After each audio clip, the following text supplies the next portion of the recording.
Ji boys and girls, अब हम कुछ ऐसे सॉल्यूशंस ले रहे हैं कि जिनके अंदर सॉल्यूट की क्वांटिटी वेरी वेरी स्मॉल है, up to very small extent, बहुत कम क्वांटिटी में है वो सॉल्यूट सॉल्यूशन के अंदर।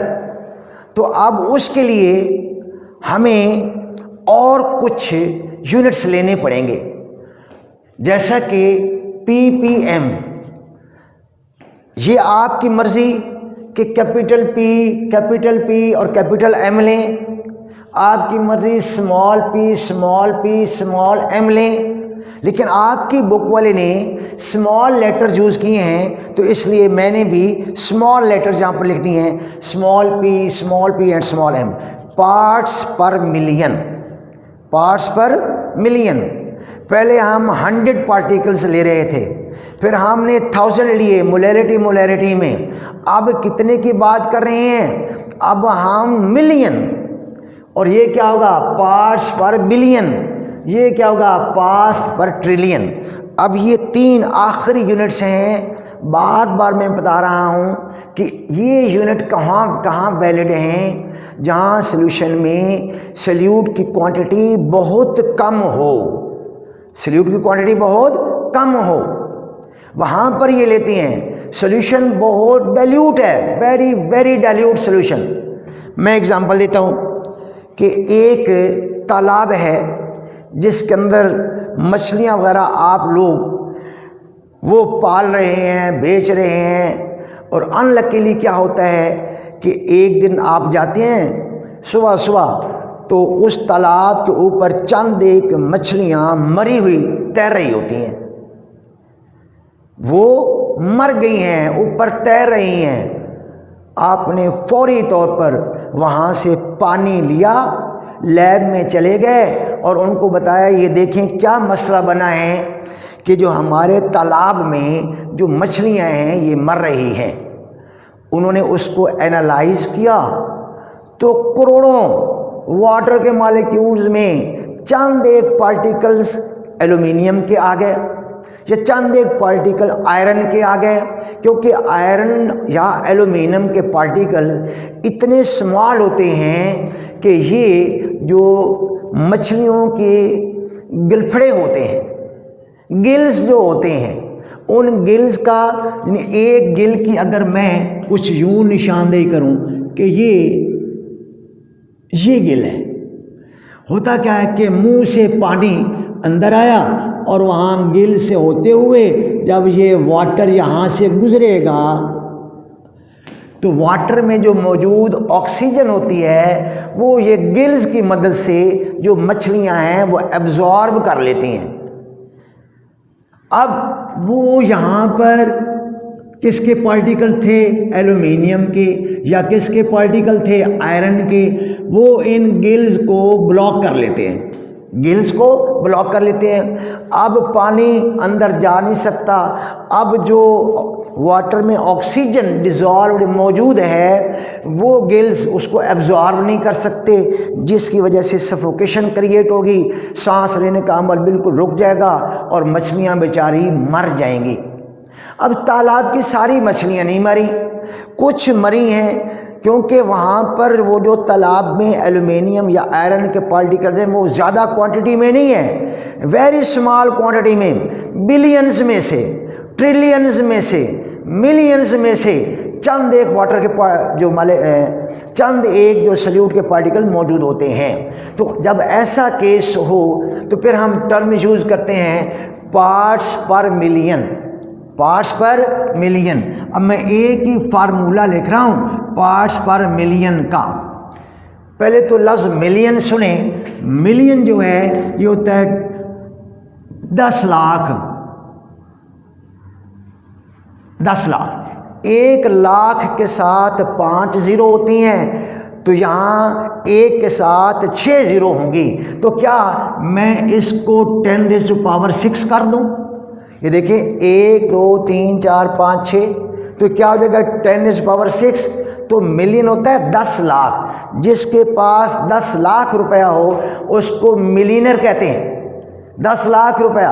तो इसलिए मैंने 10⁻6 कर दिया है। ये आपको आगे लिखा मिलेगा, मैं जीरो से नहीं लगाऊंगा, मैं पावर्स की शक्ल में लिखूंगा 10⁻6।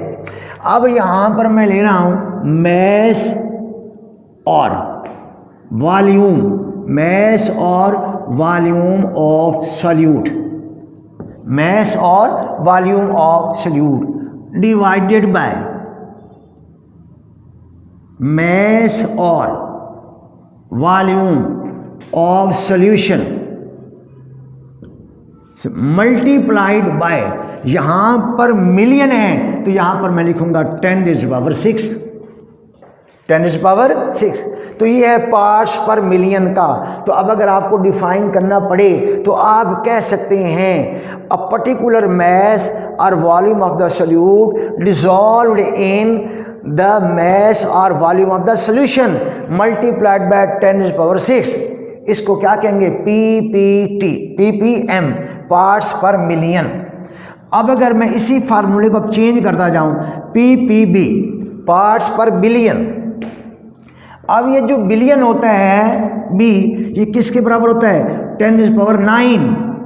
3 और 6 उसमें और ऐड कर दो तो ये 9, ये 3 ऐड कर दो तो कितना बन गया? ये 9, यानी 1000। तो अब हमारे पास ही फार्मूला चेंज हो जाएगा, मैस और volume of solute dissolved in mass और वॉल्यूम ऑफ सॉल्यूशन, सॉल्वेंट नहीं लेना, क्या लेना है? Solution multiplied by 10⁹, multiplied by 10⁹। अब इसमें अगर आपको डिफाइन करना पड़े तो क्या करेंगे कि अ पर्टिकुलर मैस और volume of the solute dissolved in the given mass और volume of the solution multiplied by 10⁹। अब आखिरी है पीपीटी, ये ख्याल रखिएगा, पीपीटी प्रेसिपिटेट्स को भी बोलते हैं और बिल्कुल ऐसे लिखा होता है पीपीटी प्रेसिपिटेट्स। ये होते हैं suspended solid particles in the solution.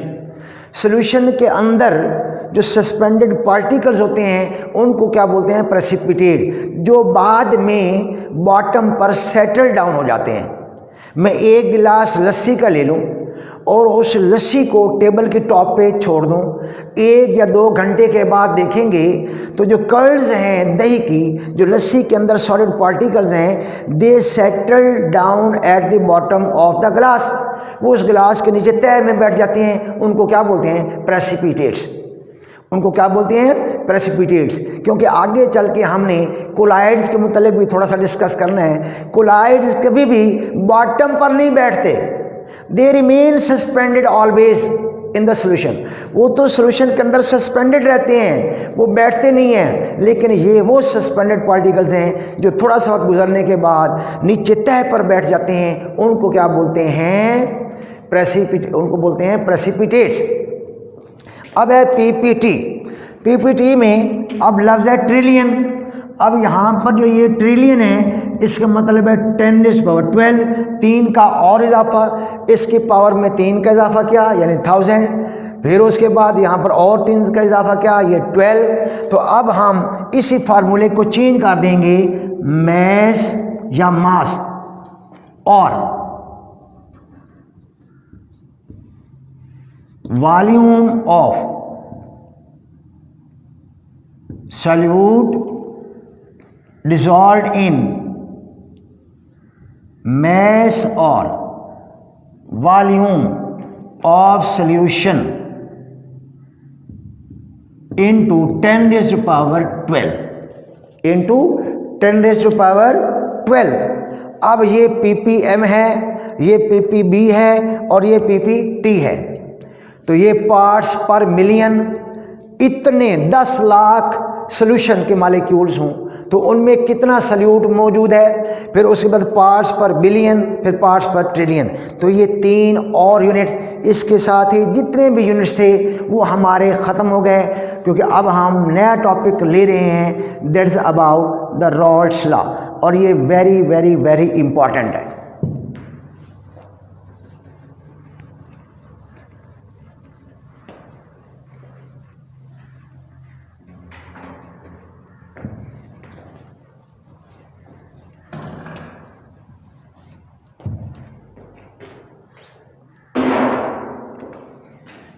जी मैं यहाँ पर रॉल्स लॉ, ये अब हमारा मेन टॉपिक है। यहाँ पर भी मैं लिख देता हूँ RAOULTS रॉल्स लॉ। असल में एक फ्रेंच साइंटिस्ट था, उस फ्रेंच साइंटिस्ट ने अपना एक लॉ डिराइव किया। आपकी बुक वाले लिखा डिस्कवर। डिस्कवर कोई अच्छा लफ्ज़ नहीं है। डिस्कवर तो वो होता है कि कोई बनी बनाई ऑलरेडी एग्जिस्टेंट रखने वाली कोई चीज़ कोई निकाल ले बाहर, वो डिस्कवर होता है। लेकिन आपकी बुक लिखा है, मैं थोड़ा सा चेंज कर रहा हूँ कि formulate the law, derive the law. उसने एक लॉ बनाया है, डिराइव किया है, देखा ऑलरेडी जो चीज़ मौजूद है उसको देखकर। तो फ्रेंच साइंटिस्ट था, उसका नाम था रॉल्ट। उसने एक लॉ जो है डिराइव किया है, that is also about the solution, that is also about the solution. लेकिन इस तक पहुंचने के लिए, रॉल्स लॉ तक पहुंचने के लिए मुझे कुछ चीज़ें पहले बतानी हैं। एक तो जहाँ पर मैं लफ्ज़ वन यूज़ करूँगा, इसका मतलब है solvent. One will stand for the solvent. जैसे X1 है, जैसे क्या है X1 है, कहीं P1 है, वगैरह वगैरह। जो वन होगा that will stand for the solvent, और जो टू होगा ये स्टैंड फॉर द सॉल्यूट। एक तो ये चीज़ ध्यान में रखें। अगर मैं अब कहीं लिखूं कि ये है X1, तो इसका मतलब होगा मोल fraction of solvent, mole fraction of the solvent. अगर मैं कहीं लिखूंगा ये X2, तो ये क्या होगा, ये होगा मोल फ्रैक्शन ऑफ सॉल्यूट। वो क्या था, मोल फ्रैक्शन ऑफ द सॉल्वेंट, और दूसरा क्या है, mole fraction of the solute. एक तो ये चीज़ ज़हन में रखें। इसी तरह अगर मैं लिखूं N1, तो ये क्या होगा, number of moles of solvent, और N2 क्या होगा, ये होगा number of moles of solute. ये क्या होगा, सॉल्यूट। तो आपको समझ आ गई कि जहां वन इस्तेमाल करेंगे वो सॉल्वेंट को रिप्रेजेंट करेगा, जहां टू इस्तेमाल करेंगे वो सॉल्यूट को इस्तेमाल करेगा। इसीलिए जो मैंने मोल फ्रैक्शन में ABC लिया था, 1 2 3 नहीं लिया था। मे बी आपकी बुक वाला 1 2 3 ले ले, लेकिन मैंने 1 2 3 यहाँ ये चीज़ें मेंशन करनी थी, इसलिए इनको 1 2 3 कर रहा हूँ, जबकि उनको क्या किया था, A B और C। तो ये 1 stands for solvent, 2 stand for solute. For example X1 mole fraction of the solvent, यहाँ पर क्या है, mole fraction of the solute. N1 stands for the number of moles of the solvent, N2 stands for the number of moles of the solute. एक ये चीज़ इनमें रखिएगा। अब एक और चीज़, वो क्या है, मैं लफ्ज़ लिख रहा हूँ ये प्योर, यानी प्योर सॉल्वेंट। प्योर क्या होता है, प्योर होता है सॉल्वेंट। प्योर क्या है, सॉल्वेंट। अब अगर मैं इसको R करके ये P और ऊपर U लगा दूं, ऊपर क्या लगा दूं, U, तो आप समझ जाएंगे कि ये क्या है, प्योर। ये क्या है, प्योर मीन्स सॉल्वेंट। तो vapour pressure of the pure solvent, P stands for vapour pressure of the pure solvent. अब अगर मैं इस U को ऊपर से जोड़ दूं और ये 0 बना दूं, तो अंडरस्टूड है। आपने ज़हन में रख लेना है, ये ख्याल रखिएगा, ये याद कराने का तरीका है कि U लिखा P के ऊपर तो प्योर पढ़ा गया, तक आपको समझ आया कि ये प्योर ही है, और प्योर सॉल्वेंट होता है, उसमें कुछ सॉल्यूट मौजूद नहीं है। और P क्या चीज़ है, ये वेपर प्रेशर है। और दूसरी चीज़ फिर मैंने प्योर के लफ्ज़ में पी के ऊपर यू को फिर राउंड कर दिया है, राउंड ऑफ कर दिया, बिल्कुल ऐसे सर्कुलर बना दिया है, क्योंकि आपकी बुक में यहाँ पर नॉट या ज़ीरो है, तो इसका मतलब यहाँ नॉट या ज़ीरो हो वो यू से बना है, और you stands for the pure, तो ये प्योर सॉल्वेंट। तो ये जो पी नॉट है ये है vapour pressure of the pure solvent. खाली सॉल्वेंट लिखते हैं आपकी मर्जी, या प्योर सॉल्वेंट लिखते हैं आपकी मर्जी। फिर मैं एक ले रहा हूँ ये पी, ये क्या है, ये vapour pressure of the solution. ये किसका है, ये सॉल्यूशन का वेपर प्रेशर। दोबारा सुन लें, मैंने आगे रॉड्स लॉ में कुछ चीज़ें इस्तेमाल करनी है।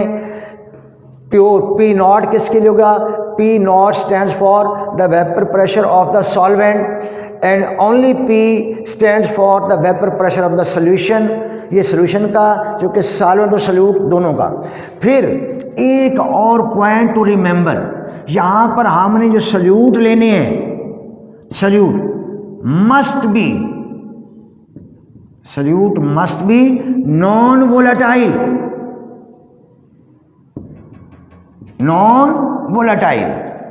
Non electrolyte. शुरू में वो सॉल्यूट के मुतालिक बताएगा कि जो सॉल्यूट आपने लेना है वो नॉन वोलेटाइल हो, वो रूम टेम्परेचर पे वेपर्स में चेंज हो जाए, रूम टेम्परेचर पे, उसको क्या कहेंगे, वोलेटाइल, और जल्दी जल्दी वेपर में चेंज हो जाए। तो solute must be non volatile, ये वो सॉल्यूट होगा जो वेपर्स में चेंज नहीं होगा, ये वेपर में चेंज नहीं होगा।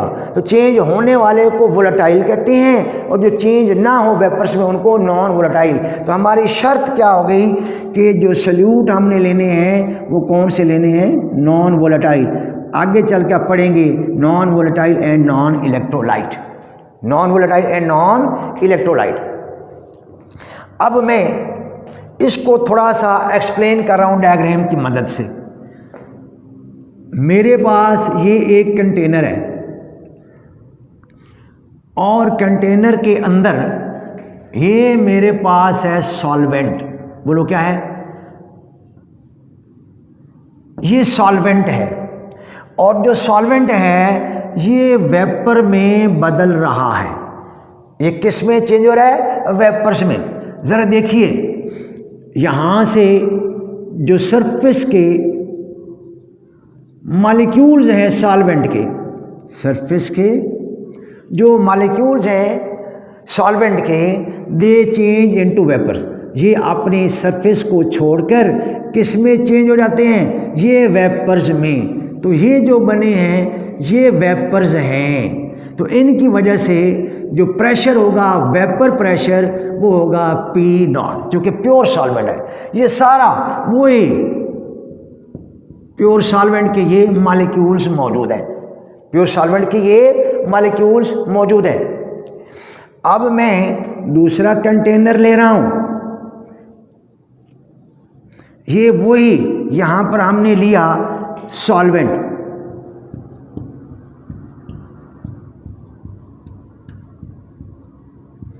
ये क्या है, ये है सॉल्वेंट।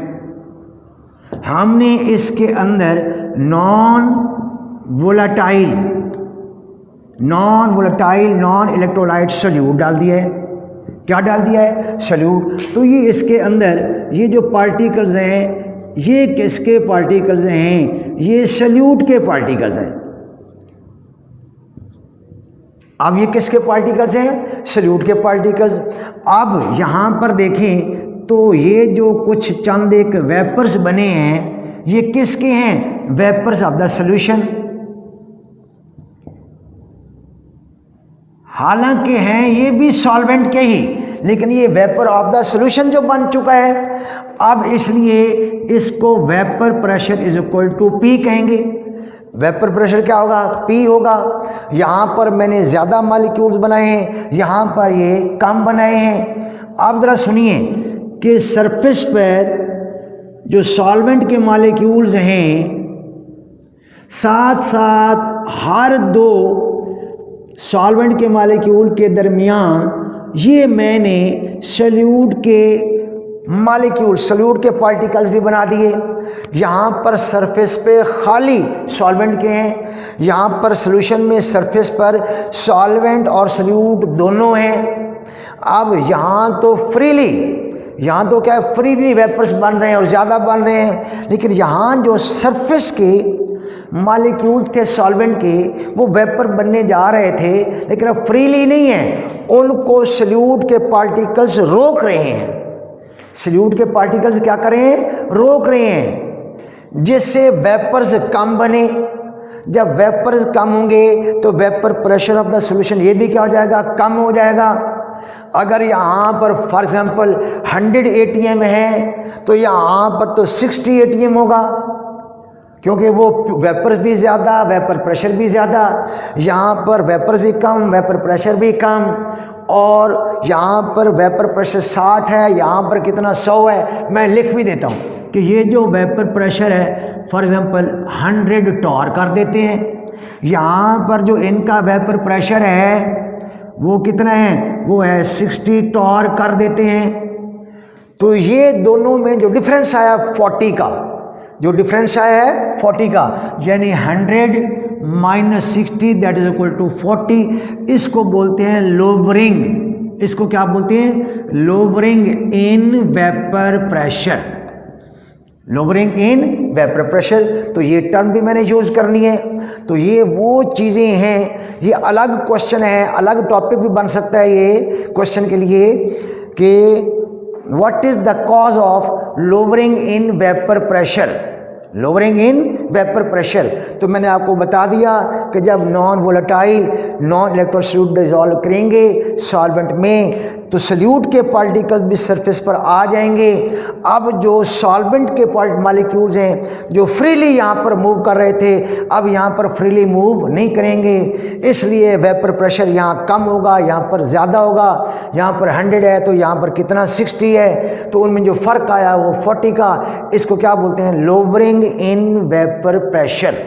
इसको क्या कहेंगे, लोवरिंग इन वेपर प्रेशर। ये कुछ बुनियादी चीज़ें हैं जी।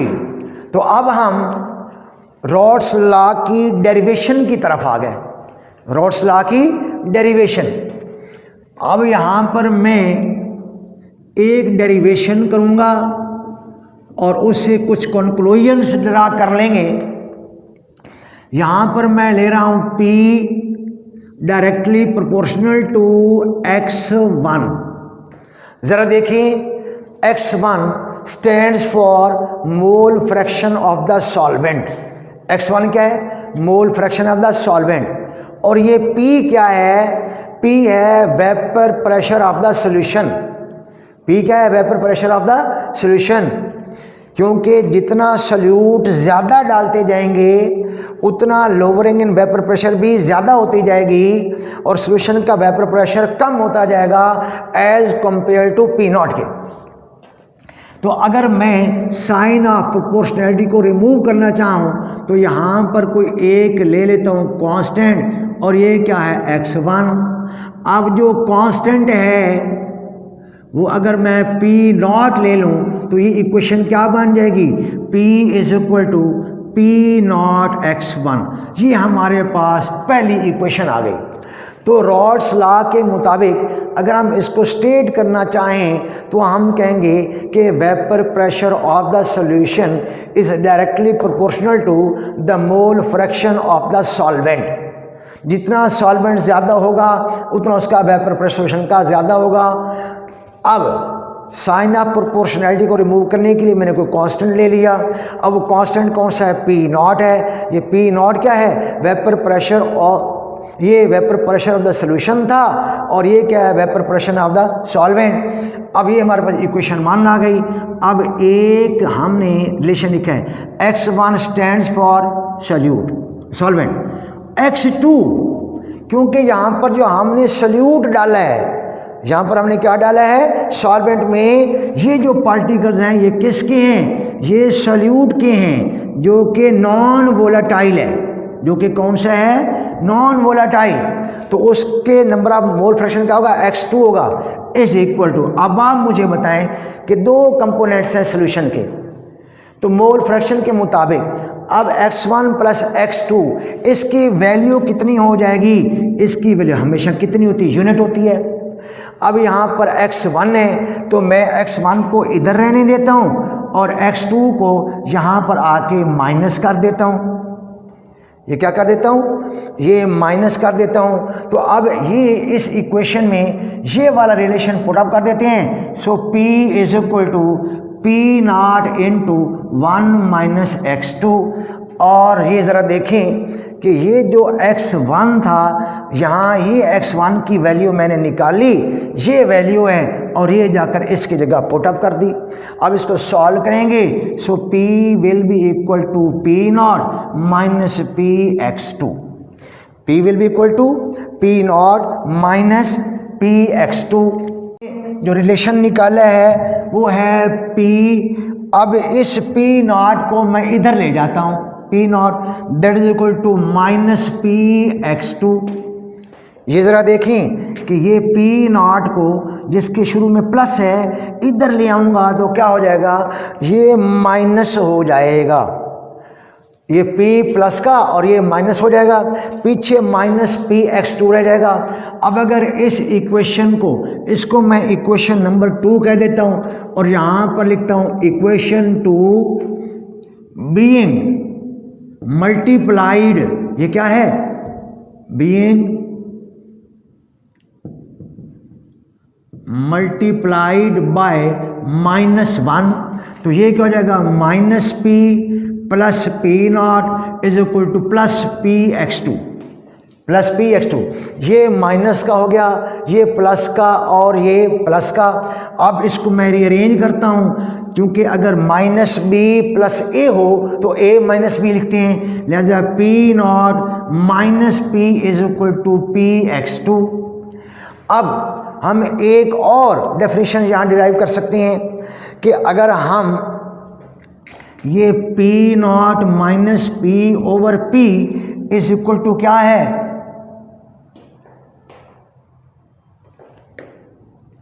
ये P0 x2, यहाँ भी क्या है? P0 x2, ये भी क्या है? P0 x2। क्योंकि जब हमने ये रिलेशन निकाला था तो P माइनस P0 x2 आना है, यहाँ पर भी माइनस P0 x2 आएगा। फिर यहाँ पर जितने भी x2 के साथ हैं वो P0। अब P0 minus P over P0 that will be, ये इधर लेकर आए, डिवाइड कर दिया तो ये क्या आ गया? x2। तो एक और स्टेटमेंट आ गई कि जो difference in the vapour pressure of the solvent and vapour pressure of the solution, इसकी ratio with the vapour pressure of the solvent is always equal to the x2।